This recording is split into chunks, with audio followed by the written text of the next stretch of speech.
7 জানুয়ারি মঙ্গলবার ভারত জাকাত মাঝি পারগানা মহলের ডাকে দক্ষিণ দিনাজপুর জেলার বালুরঘাটে একটি গণডেপুটেশন ও বিক্ষোভ কর্মসূচি অনুষ্ঠিত হয়। জেলার বিভিন্ন প্রান্ত থেকে আদিবাসী সমাজের মানুষ শহরের স্টেশন থেকে মিছিল করে পৌঁছান জেলা শাসকের দপ্তরে।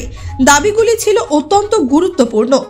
জেলার বিস্তীর্ণ ভূমি এবং আদিবাসী গ্রাম ধ্বংস করে কোনোভাবেই পাওয়ার প্রজেক্ট তৈরি করা যাবে না, এটাই ছিল প্রধান দাবি। এছাড়াও বেশ কিছু সামাজিক ও পরিবেশগত বিষয়ে আদিবাসী সমাজের বিভিন্ন দাবি তুলে ধরা হয়। জেলা শাসকের দপ্তরের সামনে বিক্ষোভ সমাবেশও করেন আদিবাসী সমাজের নেতৃত্ব। বিক্ষোভ শেষে মহল নেতৃত্ব জানান, তাদের দাবিগুলির বেশিরভাগই জেলা প্রশাসন মেনে নিয়েছে, তবে রাজ্য পর্যায়ের কিছু দাবির বিষয়টি মুখ্যমন্ত্রীর কাছে পাঠানো হবে বলে জানানো হয়েছে। এই বিক্ষোভ কর্মসূচি আদিবাসী সমাজের ঐক্য ও অধিকার রক্ষার একটি বড় দৃষ্টান্ত স্থাপন করল বলে মনে করছেন বিশ্লেষকরা। Bureau report, Bangla digital TV. দুটো ভাগে ভাগ রয়েছে, একটা হচ্ছে রাজ্য স্তরে কিছু দাবি রয়েছে, আর কিছু দাবি রয়েছে আমাদের জেলা স্তরে বিভিন্ন সমস্যা নিয়ে। আজকে দাবিটি মূলত আদিবাসী তথা সাঁওতালদের শিক্ষা সংক্রান্ত বিষয় নিয়ে প্রথম দাবি রয়েছে। তার সঙ্গে জমি জমা রয়েছে, ফরেস্ট রাইট অ্যাক্ট রয়েছে, ল্যান্ড রেগুলেশন অ্যাক্ট, এইসব জাতীয় রয়েছে। তো প্রথমত সাঁওতালি শিক্ষা, মূলত আদিবাসী বলে সাঁওতালি শিক্ষা, যেহেতু এটি ভারতের সংবিধানের 8ম তপশিলিযুক্ত ভাষা, এটি 2003 সালের 22 ডিসেম্বর এটি লোকসভায় পাস হয়েছিল। এখন সেটা দক্ষিণ দিনাজপুরে 4টি সাঁওতালি মিডিয়াম স্কুল চলছে এবং একটি ফার্স্ট ল্যাঙ্গুয়েজে চলছে তপন হাই স্কুলে HS লেভেল। এবার সাঁওতালি মিডিয়ামের জন্য পৃথক সাঁওতালি বোর্ড না থাকার জন্য এটা ঠিকঠাক শিক্ষক রিক্রুটমেন্ট যেমন হচ্ছে না, তেমনি সাঁওতালি মিডিয়ামের ঠিকঠাক পরীক্ষাটা গড়ে উঠছে না, এটি রয়েছে। এবং তপন হাই স্কুলে যেটা উচ্চ প্রাথমিক স্তরে চলছে ফার্স্ট ল্যাঙ্গুয়েজ, সেটা পাস আউট হলে, এবছর পাস আউট হলে তারা কলেজে কেমন করে ভর্তি হবে, তার জন্য আমরা 4টি দক্ষিণ দিনাজপুর কলেজে আমরা দাবি রেখেছি যেখানে সাঁওতালিতে অনার্স পড়ানো যেন শুরু হয়।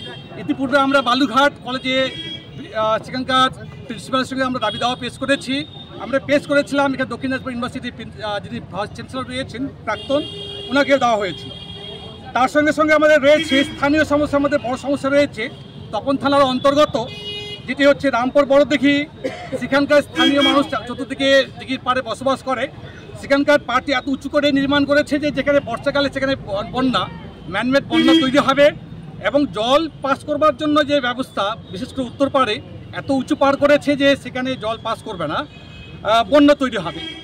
এইসব স্থানীয় সমস্যা রয়েছে এবং স্থানীয় সমস্যার মধ্যে মূলত আমাদের জমি জমা সংক্রান্ত সমস্যা আমাদের রয়েছে। মোট কতগুলো দফা দাবিতে? আমাদের মোট 19টা দাবি দেওয়া নিয়ে আজকে আমরা এখানে একত্রিত হয়েছি।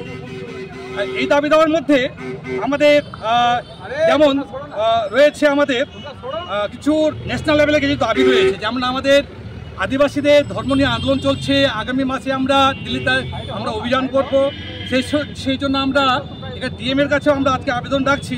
সাঁওতাল জাতির যে প্রাচীন যে ধর্মের ব্যবস্থা ছিল, সারি ধর্ম বা সত্য ধর্ম বাংলায় বলা হয়, আমরা সারি ধর্মই বলবো, সেটা যেন সেন্সাস, আগামী সেন্সাসে যেন সেন্সাস করা হয়।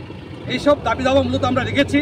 তার সঙ্গে সঙ্গে আমরা যেমন কিছু রাজ্যস্তরের দাবি আমি বাদ রেখেছি, যেমন ছিল আমাদের ঠুটকা ড্যাম পাওয়ার প্রজেক্ট, সেটা যেন বন্ধ করা হয়, না হলে সেখানকার অনেক মানুষরা কিন্তু সেখানে বাস্তুচ্যুত হচ্ছে বা সেখানে বাস্তুতন্ত্রের ভারসাম্য আমরা লক্ষ্য করতে পারছি।